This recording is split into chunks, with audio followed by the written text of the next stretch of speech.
Uttarakhand police, जिसे मित्र police कहा जाता है, लेकिन क्या इस छवि के पीछे छिपी है एक काली कहानी? बीते 5 से 6 महीनों में सामने आए कुछ ऐसे मामले जिन्होंने न सिर्फ सिस्टम पर सवाल खड़े कर दिए बल्कि भरोसे को भी झकझोर कर रख दिया। दोस्तों, एक के बाद एक ऐसे कारनामे जिन्हें जानकर आप भी सोचने पर मजबूर हो जाएंगे, सर पकड़ के बैठ जाएंगे, क्या वाकई यही है अपनी मित्र पुलिस? अपनी जिम्मेदारी निभा रही है या फिर कहीं ना कहीं सिस्टम में बड़ी चूक हो रही है? आखिर क्यों बार बार पुलिस से जुड़े विवाद सामने आ रहे हैं? बल क्या ये कुछ गिने चुने मामलों की बात हो रही है या फिर ये किसी बड़े एक पैटर्न की तरह इशारा कर रहा है, पैटर्न की तरफ की हाँ एक के बाद एक घटनाएं हो रही हैं? दोस्तों, एक हड़कंप मचा देने वाला मामला फिर से सामने आया तो बीते कुछ वक्त के वो मामले भी सवालों के घेरे में आ गए हैं। वीडियो को अंत तक जरूर देखिएगा, हो सकता है थोड़ा सा लंबा हो, लेकिन बात फतेह की है। फिर आकलन भी करिएगा कि अब अपनी देवभूमि उत्तराखंड में क्या हो रहा है, कितना सही है पुलिस जो कर रही है, क्या वाकई में पुलिस की कार्यशैली यही है, इसी से इंसाफ मिलेगा लोगों को? ये सब कुछ आप बता सकते हैं, छूट है आपको, लेकिन पहले खबर पूरी देखिएगा। दोस्तों नमस्कार, पहला मैं पंकज रौतेला, आप देख रहे हैं अपना उत्तराखंड न्यूज। दोस्तों, पुलिस की क्रूरता की वैसी तो कई खबरें हैं मेरे पास, कई किस्से आपने सुने भी होंगे, मैंने भी बताए हैं, जो आजकल खूब चर्चा में भी हैं। लेकिन दोस्तों, इतना कुछ हो जाने के बाद भी पुलिस महकमा सुधरने का नाम नहीं ले रहा। अब मैं आज आपसे ये बात क्यों कह रहा हूं वो आपको बताता हूं। वैसे ये मामला पिछले महीने का है, जो मामला मैं आपको बता रहा हूं, लेकिन ये छूट गया था, इस पर सवाल भी नहीं हो पाया, इंसाफ भी नहीं मिल पाया अब तक। नैनीताल जिले के भवाली थाना क्षेत्र का यह मामला है, जहां पुलिस उत्पीड़न का एक सनसनीखेज मामला हाल में सामने आया था। एक युवक ने पुलिसकर्मियों द्वारा की गई कथित अभद्रता, मारपीट से क्षुब्ध होकर, परेशान होकर अपनी जीवन लीला को खत्म कर दिया था। सतपुली वाला मामला नहीं है, ये कुमाऊं क्षेत्र का, नैनीताल भवाली क्षेत्र का मामला है। मृतक के परिजनों ने पुलिस पर गंभीर आरोप लगाए थे और गुहार इंसाफ की लगाई थी। दोस्तों थोड़ा गौर कीजिएगा, मैं आपको पिछले 5 से 6 महीने के ऐसे केसेस बताऊंगा जिसको देखकर आप भी दंग रह जाएंगे। इस मामले में परिजनों द्वारा दी गई तहरीर के अनुसार आपको बताता हूं, घटना 27 अप्रैल 2026 की है। मृतक बालम सिंह हैं, घरेलू सामान लेने के लिए वो बाजार गए थे। आरोप यह लगा कि वहां नदी और पहाड़ियों की एक वीडियो बना रहे थे। तभी खैरना पुलिस चौकी के कर्मियों ने बिना किसी कारण के उसके साथ दुर्व्यवहार किया और उसका मोबाइल छीन लिया। और इसमें कहा यह गया कि पुलिस कर्मियों ने बालम सिंह के साथ गाली गलौज और धक्का मुक्की की, उसे जबरन गाड़ी में बैठाया, खैरना चौकी ले गए, जहां उसके साथ मारपीट की गई। उसका सिम तोड़ दिया गया और कथित तौर पर 5,000 रुपये भी ले लिए गए। घर लौटने पर बालम सिंह ने अपनी पत्नी को आपबीती बताई। इस अपमान से वो बहुत आहत दिखा। दोस्तों, परिजनों का यह कहना कि पुलिस के इस दुर्व्यवहार, इस व्यवहार से बालम सिंह गहरे सदमे में आ गए। तबीयत बिगड़ी, जिसके बाद खैरना अस्पताल ले जाया गया, जहां डॉक्टर्स ने मृत घोषित कर दिया।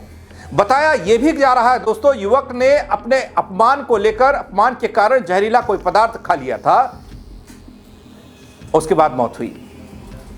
अब दोस्तों, एक और चौंकाने वाली बात क्या थी? मृतक का एक सुसाइड नोट मिलता है।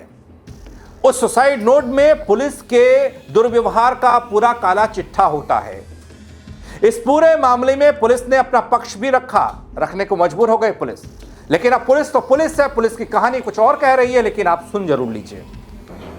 भवाली थाना क्षेत्र में खैरना चौकी के क्षेत्रांतर्गत एक सुसाइड का मामला आया है। बालम सिंह बिस्ट नाम के व्यक्ति के द्वारा सुसाइड किया गया है, जो कि लोहाली गांव के रहने वाले हैं। इसमें पुलिसकर्मियों पर आरोप लगाए जा रहे हैं। फैक्ट यह है कि कल शाम के समय जब चौकी इंचार्ज और अन्य कर्मचारी गश्त पे थे, तो सड़क के पास जो बालम थे वो शराब के नशे में थे। उनके द्वारा वीडियो बनाकर अनर्गल बातें की जा रही थी। पुलिस ने इस बात का संज्ञान लिया और उनको तुरंत CHC खैरना ले गए, जहां उनका मेडिकल चेकअप हुआ। मेडिकल में शराब की पुष्टि हुई है और उसके आधार पर 250 रुपये का जो पुलिस एक्ट के अंतर्गत चालान किया गया। उसके बाद उनके परिजनों को बुलाकर उनके सुपुर्द कर दिया गया था। देर रात्रि 2 बजे के लगभग CHC खैरना से जब PI प्राप्त हुई है चौकी को, तो ये पता चला कि इनके द्वारा रात्रि में 1-1:30 बजे के लगभग आत्महत्या कर ली गई है। आत्महत्या के कारणों का अभी पता नहीं चल पाया है। हालांकि परिजनों का आरोप है कि पुलिस के कारण ये चीज हुई है, लेकिन इस बात में कोई सच्चाई नहीं है। हमारे जो पुलिसकर्मी थे वो अपने रूटीन गश्त पे थे, उनके द्वारा एक विधिक कार्रवाई की गई है। इसमें शराब पीने के कारण जो प्रॉपर मेडिकल होता है अस्पताल में वो कराया गया, और उसके बाद जो एक मामूली चालान होता है उस चालान को करने के बाद उनके परिवार के सुपुर्द कर दिया गया था। मामले में निष्पक्षता बनी रहे, इसके बाद पुलिस ने आज जब ये सूचना मिली तो उसका पंचायतनामा भरा है परिजनों के सामने, और उसके बाद ये फैसला किया गया कि उनका जो पोस्टमार्टम हो वो मेडिकल कॉलेज में हो, एक्सपर्ट्स के पैनल के द्वारा हो और वीडियोग्राफी में हो। ये सब चीजें सुनिश्चित की गई हैं, और इसमें जो सीसीटीवी फुटेज हैं वो चेक किए जा रहे हैं कि ये कितने समय कहाँ इनका मूवमेंट था, किन किन के साथ थे, और जो अन्य चीजें भी इसमें जो घटना से संबंधित हैं उसके बारे में भी पुलिस अपनी जांच कर रही है। फिलहाल इस बात में कोई सच्चाई नहीं है कि ये घटना पुलिस के उत्पीड़न के कारण हुई है। एक छोटी सी बात है जिसमें जो रूटीन पर पुलिस करती है, रोजाना कई लोगों के पुलिस एक्ट में चालान करती है, जो दारू पीने पिलाने वाले होते हैं उनके खिलाफ कार्रवाई करती है, एक रूटीन के तहत हुई है। अब ये तो पुलिसिया बयान है दोस्तों। वैसे अपने यहाँ की पुलिस मामले को सुलझाने की बजाय उसको उलझाना अच्छी तरीके से जानती है। पिछले कई मामले इस बात की गवाही दे रहे हैं, इसीलिए तो कोर्ट कचहरी भी हो रहा है और कोर्ट भी रगड़ रहा है। कुछ भी नहीं कहा जा सकता, जांच होनी चाहिए, पुष्टि तो मैं भी नहीं कर पाऊंगा, लेकिन मामले सामने आ रहे हैं इसलिए बताने पड़ते हैं कि हो क्या रहा है। क्योंकि दोस्तों इस मामले में पुलिस के बड़े अधिकारियों पर आरोप गंभीर हैं। लेकिन दोस्तों आप थोड़ा बीते कुछ वक्त के पन्नों को पलटिए, खबरों पर नजर दौड़ाइए। मैं एक एक करके बता रहा हूं, छोटे छोटे अंदाज में आपको। शुरुआत कर रहा हूं काशीपुर के किसान सुखवंत सिंह से। दोस्तों आपको याद होगा सुखवंत सिंह ने हल्द्वानी के एक होटल में अपनी जिंदगी खत्म कर दी थी।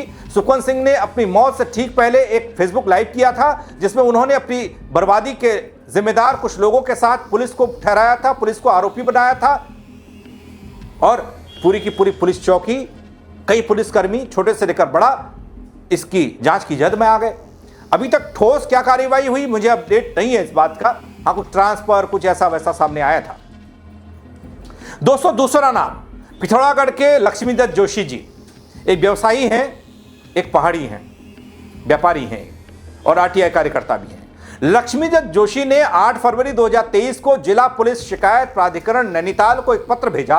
आरोप लगाया कि 6 फरवरी को शिकायत दर्ज कराने वे पिथौरागढ़ एसपी ऑफिस गए थे, जहां उन्हें कमरे में ले जाकर कथित तौर पर नग्न कर मारपीट की गई, नंगा करके पीट दिया गया। दोस्तों उनके अनुसार कमरे में सीसीटीवी नहीं था, उन्हें झूठे मुकदमे में फंसाने की धमकी दी गई। दोस्तों इस मामले में पुलिस के बड़े अधिकारी लोकेश्वर सिंह का नाम आया। लोकेश्वर सिंह का नाम आया, पुलिस ने जांच की या नहीं की या फिर उसमें क्या था पता नहीं, लेकिन कोर्ट ने लोकेश्वर सिंह के खिलाफ केस दर्ज करने के हाल में ही आदेश दिए हैं। इसका मतलब मामला ठीक था, लक्ष्मीदत्त जोशी सही थे। अब इसके अलावा एक और मामला देखिए तीसरे नंबर पर, वो पहाड़ी, वो युवा जो प्रतापनगर का रहने वाला है, नाम है केशव थलवाल। जी हां दोस्तों, यह नाम हाल में खूब चर्चा में रहा है, क्योंकि दोस्तों उत्तराखंड में टिहरी जिले के लामगांव पुलिस पर एक युवक ने बर्बर तरीके से प्रताड़ित करने के आरोप लगाए केशव थलवाल ने। युवक ने पुलिस पर निर्वस्त्र कर डंडों और बेल्ट से पीटने, पेशाब पिलाने, थूक चटवाने, सूखा हुआ पानी पिलाने के साथ ही पुलिस कर्मियों के जूते चाटने के लिए मजबूर करने के आरोप लगे। वहीं दूसरी ओर आरोपी इंस्पेक्टर ने व्यक्ति पर 5 मुकदमे दर्ज कर दिए, कहा कि 5 मुकदमे दर्ज हैं, साथ ही कई गंभीर आरोप भी लगाए गए। दोस्तों केशव थलवाल के मामले में हाईकोर्ट की फटकार कई बार मित्र पुलिस को लग चुकी है, बल मैंने भी दिखाई थी। हाल में केशव थलवाल का मेडिकल टेस्ट भी हुआ था जिसमें वो बेहद बुद्धिमान निकला, तो कोर्ट ने पुलिस कर्मियों के मेडिकल टेस्ट तक की बात कर डाली। देखिए ना कैसे चौंकाने वाले मामले, एक नहीं है, एक हो तो अपवाद समझ लिया जाए, लेकिन यहां तो बाढ़ सी आ गई है। दोस्तों इसके हाल में एक मामला और था, सतपुली के पंकज कुमार के आरोप। एक नौजवान लड़का सोशल मीडिया पर वायरल वीडियो में पंकज ने आरोप लगाया एसएचओ ने बिना पूरी बात सुने उस पर हाथ उठाया, उसे घसीटा, उसे पीटा। युवक ने भावुक होते हुए कह दिया। पुलिस ने उसकी मां और रिश्तेदारों को भी थाने में खरी खोटी सुनाई, जिससे वह बेहद आहत था और उसने लीला को खत्म कर दिया लटक कर। अब दोस्तों जरा इस शोर को देखिए। यह पुलिस के खिलाफ लोगों का गुस्सा है जो अब फूट रहा है। सवाल तमाम है लेकिन जवाब देने वाले कोई नहीं, हाथ बांध कर खड़े हैं। देखिए तो इसी मामले में सतपुली के पंकज के मामले में यह हल्ला हो रहा है। पंकज को न्याय दो, न्याय दो, न्याय दो। पुलिस प्रशासन मुर्दाबाद, मुर्दाबाद, मुर्दाबाद। पुलिस प्रशासन मुर्दाबाद, मुर्दाबाद, मुर्दाबाद। देखिए मैं तो सीधा सीधा कहूँगा, पुलिस में जितने भी लोग हैं, कोई मैं देख रहा हूँ यहाँ पे रावत है, कोई नेगी है, कोई गोरा है, ये ज्यादातर सब पहाड़ी बोलते हैं, पहाड़ी बताते हैं अपने आप को। अगर आप लोग हो पहाड़ी उत्तराखंड के तो खाइए अपने कुल देवी और अपने इष्ट देवी की कसम कि पंकज के साथ पुलिस ने सही बर्ताव किया। पंकज की गलती थी और पुलिस की गलती नहीं थी, खाइए कसम। और आप लोगों की चुप्पी बताती है कि पुलिस गलत थी, पुलिस ने गलत किया है पंकज के साथ। और याद रखना वही कुल देवी, आपकी ही कुल देवी, आपके इस अन्याय का बदला आपको जरूर देगी जो है। तो देखा आपने दोस्तों, एक नहीं दो नहीं बल्कि कई ऐसे मामले जो मित्र पुलिस की छवि पर दाग लगा रहे हैं, लगातार सवाल खड़े कर रहे हैं। कहीं कथित उत्पीड़न से टूटी एक जिंदगी, कहीं आरोपों में घिरी कार्रवाई, कहीं न्याय की तलाश में भटकते लोग। लेकिन सबसे बड़ा सवाल यही कि क्या ये सिर्फ कुछ अलग अलग घटनाएं हैं या फिर सिस्टम के अंदर कहीं गहरी एक खामी छिपी है, कोई जंग लग चुका है सिस्टम को। जब रक्षक पर ही सवाल उठने लगे तो आम आदमी आखिर भरोसा किस पर करे? क्या इन मामलों में निष्पक्ष जांच होगी? क्योंकि जिन पर आरोप लग रहे हैं वही जांच करने वाले हैं। क्या दोषियों पर सख्त कार्रवाई होगी? क्योंकि कार्रवाई तब होगी ना जब जांच पूरी होगी। या फिर ये मामले भी वक्त के साथ दब जाएंगे दोस्तों, क्योंकि याद रखिए कानून का डर अपराधियों में होना चाहिए, न कि आम जनता के मन में। जरूरत है सिर्फ जवाब की, जवाब नहीं बल्कि जवाबदेही की भी, ताकि मित्र पुलिस का नाम सिर्फ नारा नहीं एक हकीकत बन सके। कोई भी ठोस कार्रवाई इन मामलों में अब तक होती नहीं दिखी है दोस्तों। क्यों? क्या पुलिस के डीजीपी साहब, दीपम सेठ साहब इन सब घटनाओं को संरक्षण देते हैं? आप बताइएगा दोस्तों, अपनी राय दीजिएगा इस खबर पर, कमेंट के जरिए बताइएगा क्यों हो रहा है, कैसे हो रहा है, बाढ़ सी आ गई ऐसी घटनाओं क्यों आई है। शेयर कीजिएगा इस खबर को ताकि और लोग भी देख पाएं, समझ पाएं। मैं सिर्फ सवाल करता हूं, घटनाएं बताता हूं। फेसबुक पर देखिएगा तो फॉलो कीजिएगा, यूट्यूब पर देख रहे सब्सक्राइब कीजिएगा मेरे चैनल को। मेरे साथ जुड़ने के लिए आप सबका बहुत शुक्रिया। जय उत्तराखंड दगड़ी। पंकज को न्याय दो, न्याय दो, न्याय दो। पुलिस प्रशासन मुर्दाबाद, मुर्दाबाद, मुर्दाबाद। पुलिस प्रशासन मुर्दाबाद, मुर्दाबाद।